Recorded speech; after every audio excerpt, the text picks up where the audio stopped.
So guys, muraho neza nkuko muri kubibona iki ni icyakura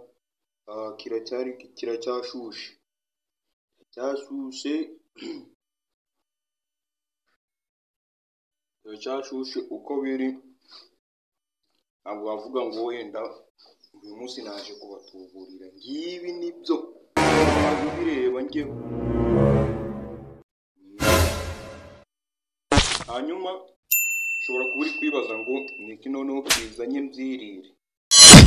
Uyu munsi ntabwo nazanywe no kujya gusa, ahubwo naje kubagisha inama no kubabwira utundi tuntu. Urumva?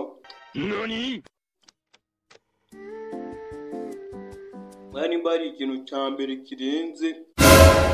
kirenze gikomeye cyane, abantu babuze content hasi hejuru, babuze content babura n'ibintu bakora kugira ngo babone amaviyuzi. Abo rero ni ba nyamwigendaho. Narebye rero ndavuga nti ko byagenda kose haba hari abantu baba bari kureba nk'izi video bafite amayide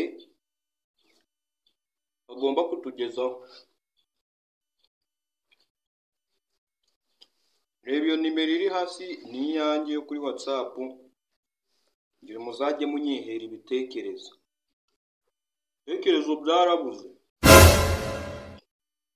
ku isoko, birahenze nuko batababwiraga. Naho ubundi bari abahungu babuze ikintu cyitwa content kuva hasi hejuru, content zarabuze. Urumva?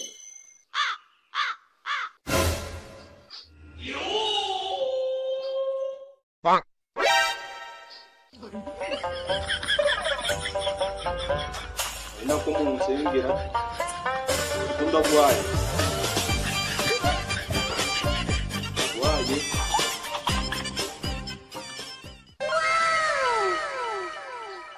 sinkijya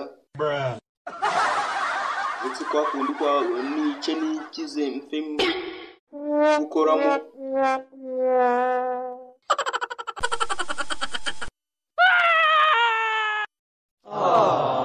Naho ubundi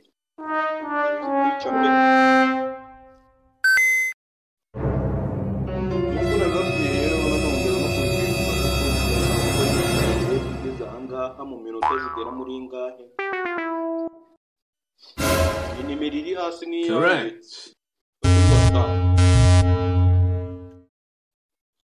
yandikira kuri WhatsApp, ndahita ngushyira muri groupe yitwa Binyoni TV Show.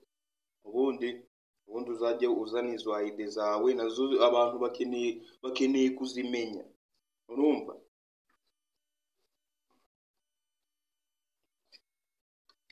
Content izo arizo zose, kibi ni action. Twebwe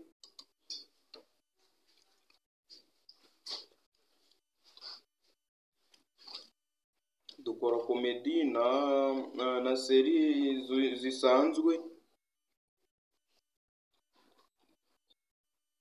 Mugende murebe kuri channel yitwa Nzirire Sedi Official.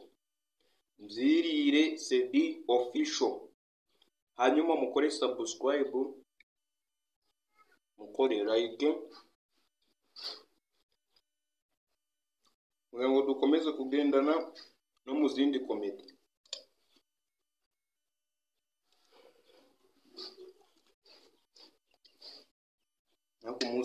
Umunsi nzakira